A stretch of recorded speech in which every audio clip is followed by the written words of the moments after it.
Եվ հիմա կցանկանայի հրավիրել խոսքի համար նախագահ Վոլոդիմիր Զելենսկուն։ Համեցեք հարթակը ձերն է։ Պարոն նախագահ, շատ շնորհակալ եմ։ Հարգելի առաջնորդներ, կարևոր է, որ այսօրվա լայնամասշտաբ ձևաչափը աշխատում է եւ շնորհակալ եմ Հայաստանի վարչապետ պարոն Փաշինյանին հյուրընկալության եւ լավ կազմակերպման համար եւ իհարկե պետք է սրանից սկսեմ, որովհետեւ սա շատ կարեւոր է։ Մենք մաղթում ենք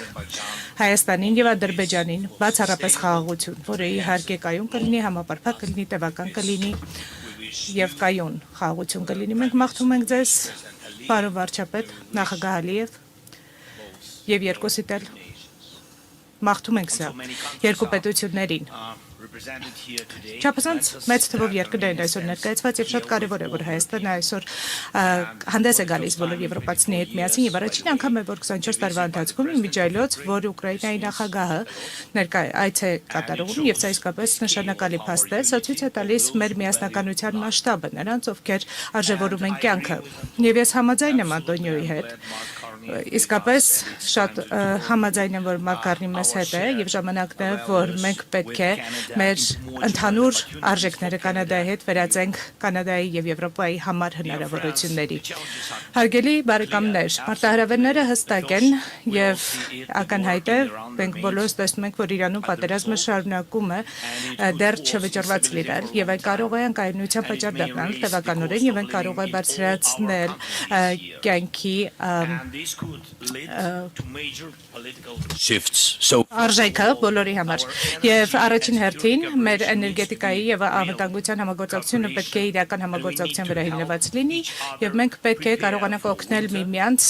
նախապատրաստվել ձմեռվանը եւ գործ ունենալ էներգետիկ մարտահրավերների հետ եւ բացի դրանից պիտի ձգտենք երկարաժամկետ լուծումների Հորմուզի եւ նաեւ Ուկրաինայի դեմ Ռուսաստանի պատերազմը շարունակում է նույնքան կատաղի լինել, որքան նախկինում։ Եվ այս ամառը լինելու է այն պահը, երբ Պուտինը պիտի որոշի, թե ինչ պիտի անի այնուհետ, այն պիտի ընդլայնի պատերազմը, թե պիտի անցում կատարի դիվանագիտության։ Եվ մենք պիտի մղենք նրան դեպի դիվանագիտություն։ Ռուսաստանը մայիսի 9-ին շքերթ է կազմակերպելու Մոսկվայում ռազմական տեխնիկայով եւ եթե դա տեղի ունենա, առաջին անգամ է լինելու սա բազմաթիվ տարիների ընթացքում, որ նրանք չեն կարողանալու թույլ տալ իրենց ռազմական տեխնիկա ցույց տալ եւ վաղ սփռող ԱԹՍ-ները բզալու են Կարմիր հրապարակի վրա եւ սա ցույց է տալիս, որ նրանք ուժեղ չեն եւ մենք պետք է շարունակենք մեր պատժամիջոցները նրանց դեմ եւ 20-րդ փաթեթը պիտի առաջ մղենք եւ շնորհակալ եմ բոլոր առաջնորդներին Եվրամիության Անտոնիո Ուրսուլա շատ շնորհակալություն եւ հատկապես այն պատժամիջոցները, որոնք միտված են ռուսական նավթին, ռազմարտունաբերությանը եւ ռուսական բանկերին։ Մենք պետք է շարունակենք այս ճնշումը, մենք պետք է մղենք Ռուսաստանին դեպի դիվանագիտություն եւ կխնդրեմ, որ սրա կարևորությունը բոլորս ընդգծենք եւ շնորհակալություն բոլոր նրանց, ովքեր պայքարում են Ռուսաստանի ստվերային նավթային նավատորմի դեմ եւ քանի դեռ այս պատերազմը շարունակվում է մենք այս պատերազմը կշարունակվի եւ ցանկացած աջակցության փաթեթ կարեւոր է հատկապես օդուժում եւ ցանկացած պաշտպանական աջակցության ծրագիր կարեւոր է եւ այս տարվա այս մայիսի փաթեթը օգնելու է մեզ հերթերային սպառնալիքների դեմ պայքարել եւ ես կարծում եմ որ մենք պիտի կարողանանք արտադրել այն ամենը ինչը որ անհրաժեշտ է պաշտպանվելու բոլոր հերթերային հարձակումներից եւ այլ բոլոր սպառնալիքներից մենք առաջարկում ենք մեր նպաստը Եվրոպայի պաշտպանությանը